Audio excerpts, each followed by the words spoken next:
attack? Parker's Kitchen has your back. Get 2 big crispy tenders and fries for just $4.99. Tame your hunger with Parker's Kitchen's Tender Snack. Live from Augusta, you're watching News 12 live at 5. It's election day yet again here in Georgia, and across the state, voters are casting their ballots in several runoff elections. News 12 is live at 5 following the biggest races and have everything you need to know. Good afternoon. Thanks for joining us. I'm Zaina Halliburton. We start off with a closely watched race by nearly everyone in Richmond County. The sheriff's race. Incumbent Sheriff Richard Roundtree has won 3 previous elections, but faces a strong challenge from within his own party by Eugene Brantley. Our Sydney Hood joins us live at 5 at May Park. Sydney, you've been following this race for weeks now and have spoken on several occasions with both Roundtree and Brantley. And Zaina, they've both really emphasized how important this race is and why they want you to get out and vote. That is one thing both candidates can agree on. And to kind of give you some perspective here, looking at the numbers from the May primary, Sheriff Roundtree came up with 49% of the vote, and Brantley was behind him with 28%. Sheriff Roundtree says the numbers show Richmond County trusts his experience and they want to keep him in office. Brantley says the numbers show Richmond County wants change. And then remember, there was a third candidate in those May primaries. Bo Johnson came up with 23% of the vote. So today his votes are going to someone, and it's up to you, the voter, to decide. It's time for change. Change means a safer Augusta. Being able to move about the city safely. May the 21st. People said they wanted change, and I'm going to be that change that they want. And before I became sheriff, I was a supervisor with the Board of Education. I was lead homicide investigator with the sheriff's office. I supervised people. I did budgets. When you look at the opponent, they lack that experience. Right now, we've still got a little less than 2 hours until those polls close at 7 o'clock. I've seen several people come in here to May Park to make their voices heard, so there's still time left to do that if you haven't already. Coming up all new tonight on News 12 at 6 o'clock, both candidates share one final message to you before those polls do officially close. Okay, and this is really just a heated race to watch. It's going to be interesting to see what the outcome is, rather. Thank you for that, Sydney. We'll check in back with Sydney at 6 o'clock. Another runoff we're watching closely is for the Augusta Judicial Circuit Judge. Charles Lyons and Matt Matson are both vying for the empty seat created by Chief Superior Court Judge Daniel Craig as he plans to retire at the end of the year. Burke and Richmond County voters both have a say in this runoff. Alyssa Lyons is live at 5 at Covenant Presbyterian Church on Walton Way. Alyssa, you spoke to both candidates today. What did they have to say?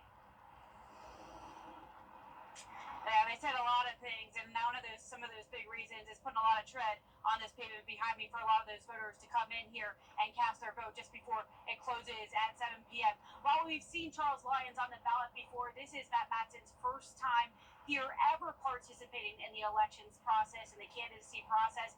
Matson said he felt like he was called to do this after Daniel Craig announced his retirement. He clerked for 2 Superior Court judges before the circuit split. As for Lyons, he's been in this situation before, going up against Judge Jesse Stone.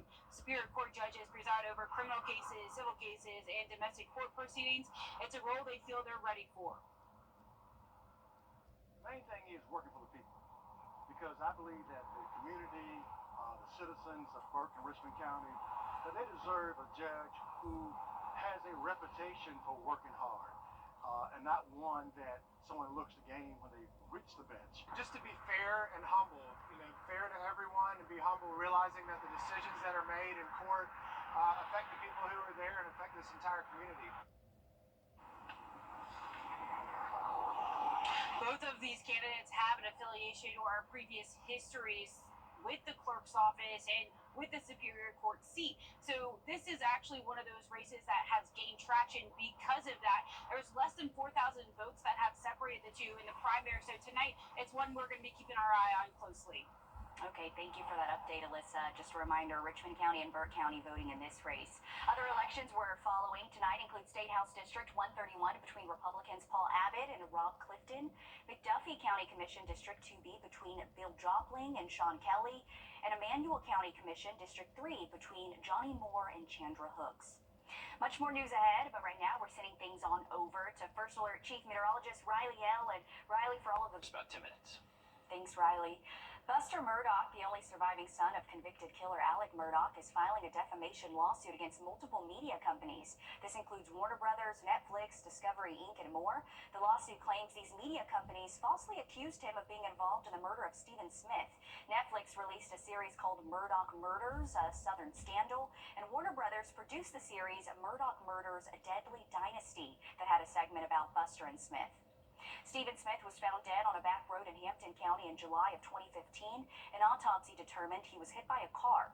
No arrests have ever been made in the case, and none of the Murdaughs have ever been named as official suspects in connection to Smith's death.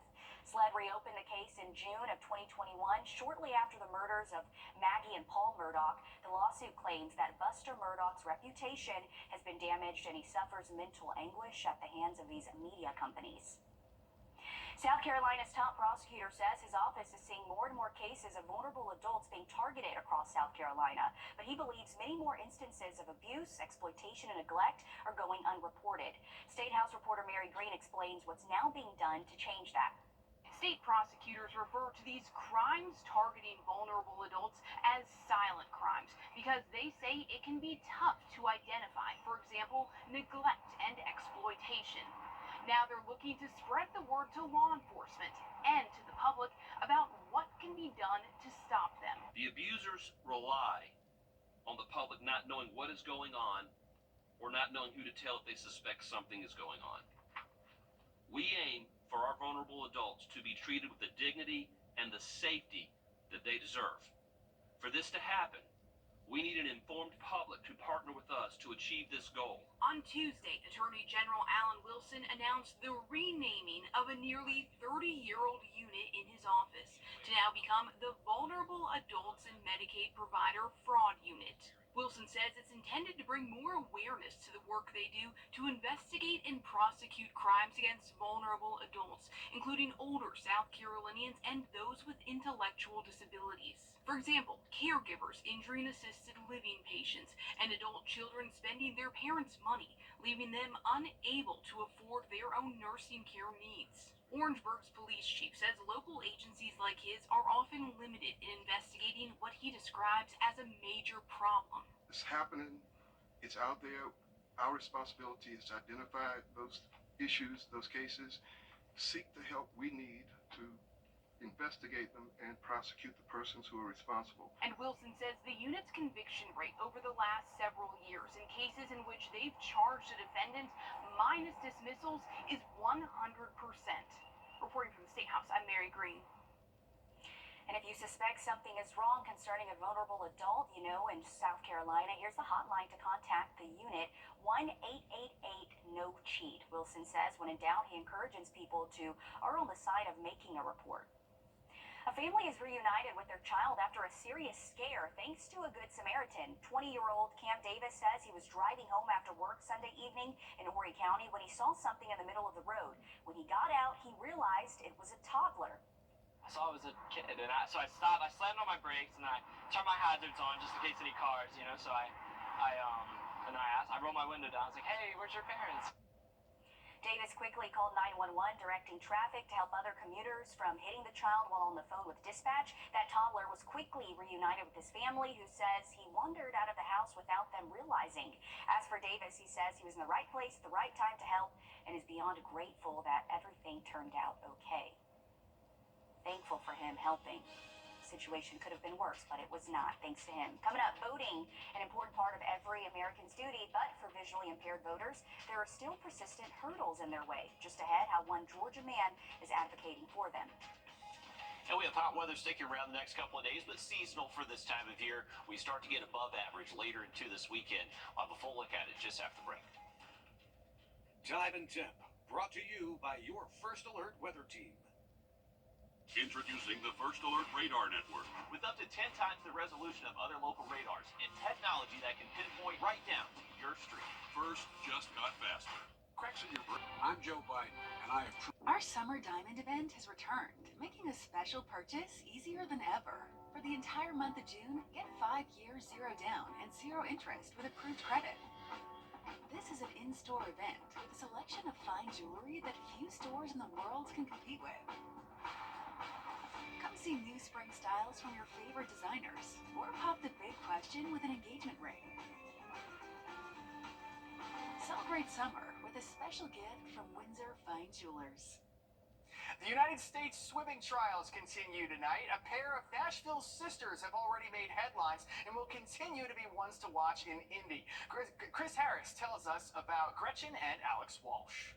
It's a huge week for the Walsh family as sisters Alex and Gretchen try to make the Olympic team. Already, Gretchen earned a spot by winning the 100-meter butterfly at the U.S. trials. Alex's big event will be Saturday in the 200 IM. I talked with both of them before they headed up to Indy about what this experience means for them.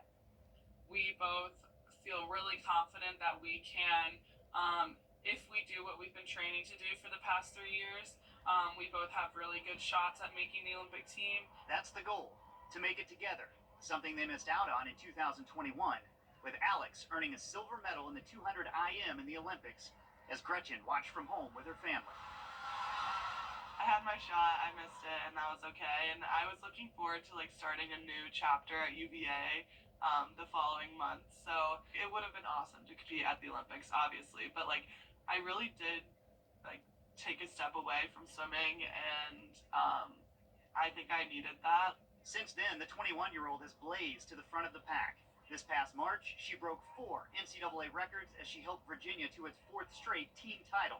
Meanwhile, in her 4 years in college, Alex has helped win 19 total NCAA individual and relay championships. Coming off of the NCAA season where both of us had a lot of success in the short course pool, that was a really good indication that we are going to swim well at trials. You heard Alex mention the short course. That's something to take note of.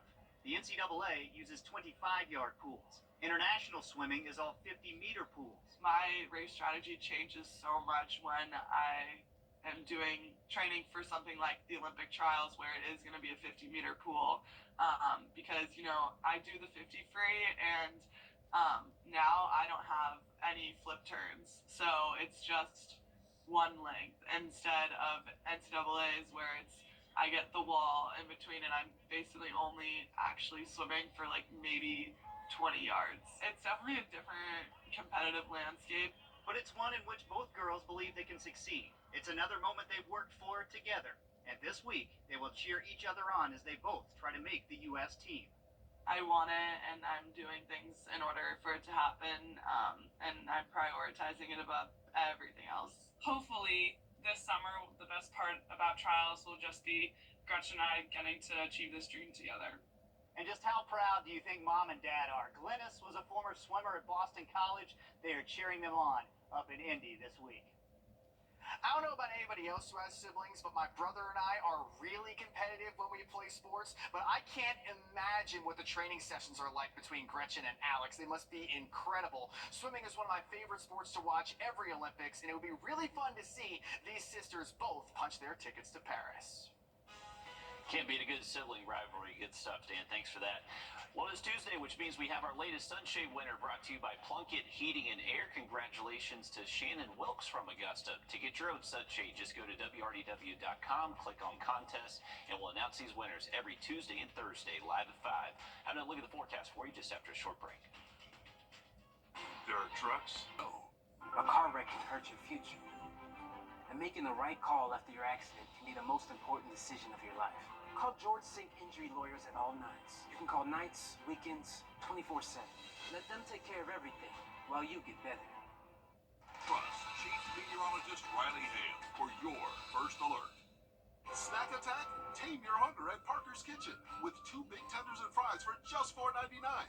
Golden, crispy, and irresistible at Parker's Kitchen. You're watching News 12 live at 5. Continues. A proposed landfill in Burnett Town is drawing concern from locals ahead of a community meeting tonight. Good afternoon, I'm Zaina Halliburton. Much of the concern surrounding this proposed landfill and concrete recycling center is its proximity to an Aiken County elementary school and what it could do to property values in the area. Our Audrey Dickherber is live at 5 at the Burnetttown Community Center, where that meeting is set to begin at 6 o'clock. Audrey, walk us through how DHEC is responding. Yeah, Zana, in about 30 minutes, neighbors are going to be coming together and expressing their concerns about this proposed landfill. And they're hoping that voicing their concerns this time will make a difference. But this isn't the first time that they've actually expressed their concerns about landfills in the area. According to a presentation from DHEC, the landfill it's going to move from Rainbow Falls Road to Dixie Clay Road, about 1,000 feet behind Jefferson Elementary. Even though that is the required distance for a Class 2 landfill, people nearby are worried if those rules will be followed and what it could mean for the future of Graniteville. The area means a lot to us. It's not just dumping ground. And then, of course, the wildlife. We have a lot of wildlife around here. It's called Rabbit Hill for a reason. My daughter loves to go out in the yard and see all the little bunnies. And we worry that, the deer, the birds, the wildlife, where are they going to go when all of this is clear cut for a landfill? And then, of course, the increased traffic on Dixie Clay Road. And according to DHEC, a Class 2 landfill actually is like glass, wood, a lot of that kind of stuff that people could get rid of. And there's still some concerns regarding that. So coming up at 6, we'll have more information about DHEC's response, as well as what people are going to be saying in this meeting and what they were saying to me earlier. Okay, it's going to be interesting to see what people in that area all have to say. Certainly that woman's not happy about it. Thanks for following this, Audrey. Much more news ahead, but sending things outside hooks. Aiken County deputies are now searching for a suspect in a murder from earlier this month. They say 22-year-old Christian Reeves is wanted in connection to the shooting death of 23-year-old Richard Carroll Jr. back on the 8th. Carroll Jr. hospitalized early that morning for a gunshot wound where he later died. Authorities determined the shooting happened on Red Rock Way in Graniteville. Reeves is wanted on murder charges and is considered armed and dangerous. If you know where he could be, call the Aiken County Sheriff's Office. This afternoon, Augusta commissioners are once again asked to consider accepting outside help to address high animal euthanasia rates. Last week, we told you that Augusta's animal shelter has the highest kill rate of any Georgia shelter. A group called Best Friends Animal Society made a proposal to commissioners to come in to help, similar to how Aiken County's animal shelter was saved by outside help. But commissioners denied that proposal because it was an all-or-nothing deal. But today, commissioners agree that something needs to change. They now have 30 days to review a presentation by the Augusta Animal Shelter on how to address the high euthanasia rates. A Burke County business owner is sentenced after violating probation. Daniel Cates will serve 15 months in confinement, followed by 12 months of supervised release. This comes after the ATF and the Department of Homeland Security said they found 45 weapons in Cates' possession, as well as 25 at Cates' Firestone and another 20 at his home.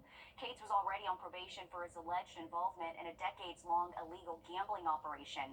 Cameras are not allowed inside federal court, but this is video from when Cates walked into a courthouse earlier this month for a probation revocation hearing.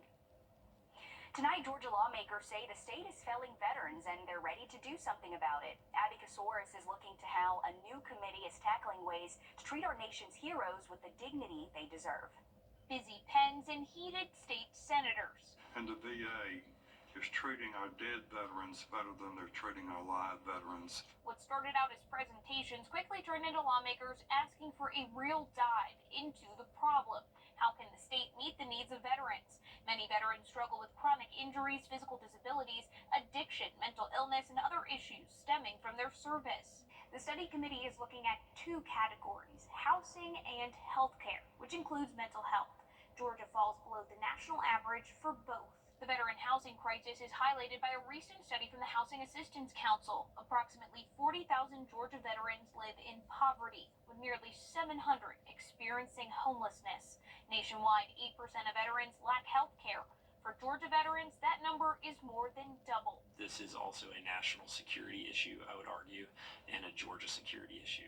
Brian Moore, Army vet turned Kennesaw State professor, says his own study found a third of Georgia veterans are lonely and lack social support. Some of the suggestions from those who testified include commissioning a study, increasing funding, or creating a coordinating center for veteran care and health. Something's wrong, ladies and gentlemen. Something's really wrong. We've got to fix it. Veteran paratrooper and committee chairman Senator Chuck Payne says this discussion is essentially planting a seed of hope. And I really believe this seed of hope is going to foster into something going forward. The committee is slated to meet several times before the General Assembly reconvenes in January. They will have a final report with their recommendations. The Lieutenant Governor commissioned the study committee. He says that veteran services is one of his top priorities next session. In Atlanta, I'm Abby Kasoris. 3 local hospitals are getting hundreds of thousands of dollars in grant money for rural health care facilities. Georgia Governor Brian Kemp announced the grants as part of the dual-track Rural Hospital Support System program. Emmanuel Medical Center in Swainsboro will get $500,000. Washington County Regional Medical Center in Sandersville will also get $500,000. And Jefferson Hospital in Louisville will get $250,000. Riley? Well, we are expecting another hot day tomorrow, but temperatures are really going to be cranking up heading into the weekend. Have a full look at that forecast just after the break. ChatGPT is an amazing tool if you know what to ask. I'm Jamie Tucker coming up with some creative ChatGPT prompts, especially for parents this summer. Time and Temp, brought to you by your First Alert weather team. I'm here with you. I'm Nora O'Donnell with the CSED News.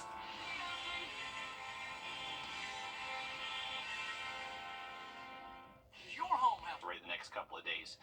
Thursday not looking too much different, waking up in the 60s, afternoon highs back near 90, and just staying with mostly sunny to partly cloudy skies. Hotter temps though for the weekend. Get ready for it Saturday and Sunday, and once we get more of that humidity back, we'll probably see a better chance for storms late this weekend. Thanks, Riley. ChatGPT, or generative AI, is everywhere, but if you don't know what to ask it to do, you're missing out on some big help.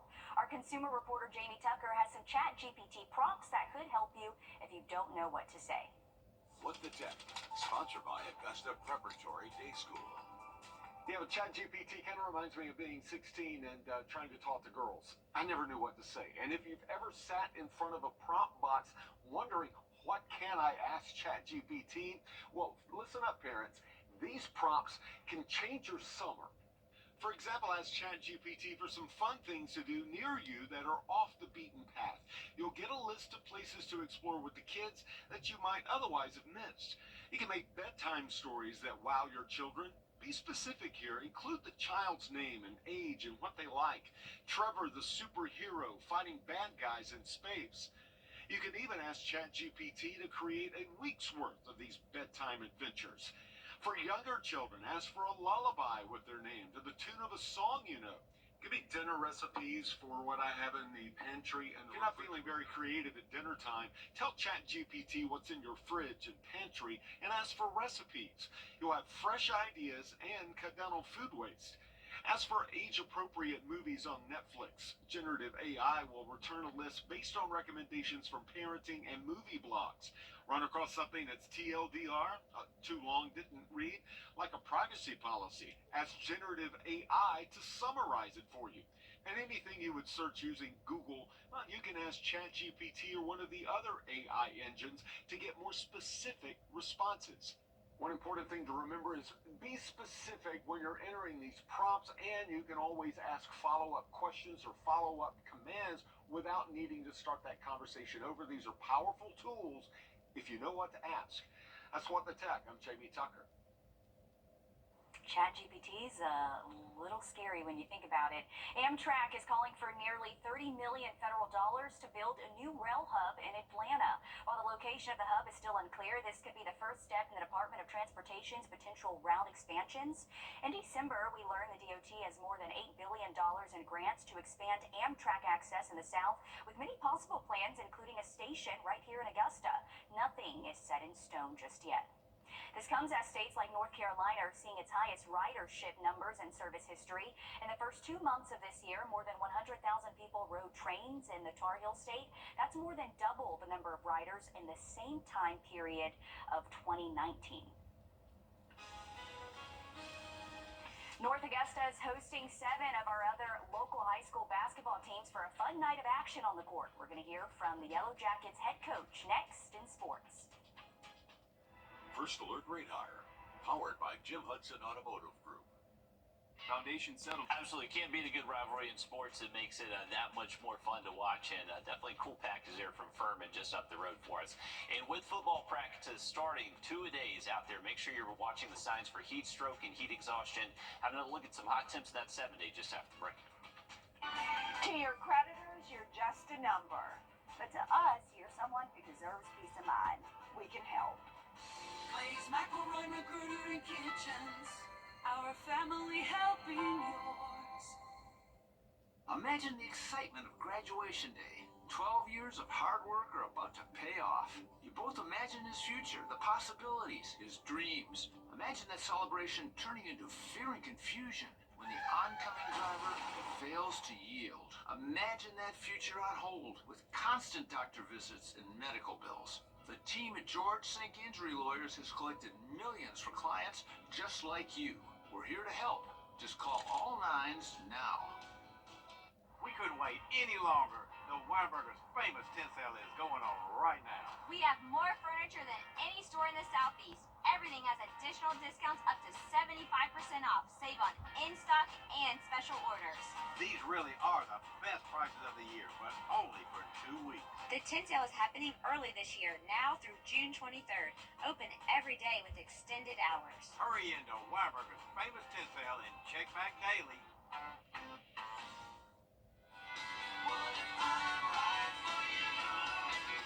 Australian rockers, the Little River Band, are coming to the Columbia County Performing Arts Center. Someday we're gonna blow this town. The Little River Band at the Columbia County Performing Arts Center, Saturday, June 29th. Get your tickets at Ticketmaster.com. Ladies and gentlemen, please put your hands together one more time for the Little River Band. It doesn't have to be you against all of your creditors. Put our experience to work for you and let us give you the relief you deserve. Blaze McElroy Recruiter and Kitchens, our family helping yours. Welcome back. I want to give you a quick update on the tropics. We are monitoring an area in a wave, a tropical wave, we'll call it, of just disorganized showers and storms well off the southeast coast, but it's just going to continue drifting towards the coastline in the next couple of days, and this is honestly just going to bring us a lot of tropical humidity that will show up for the weekend. That's why we do have that low heat risk coming back in place Saturday and Sunday. Also, another wave near the Yucatan Peninsula. You could see 20% chance or less that forms the next week or so, but there is potential tropical cyclone 1 we're looking to impact the southern Texas coast here the next couple of days. For us here locally, we got nice seasonal weather. Thanks so much, Riley. We're going to have much more all new at 6 o'clock here on News 12.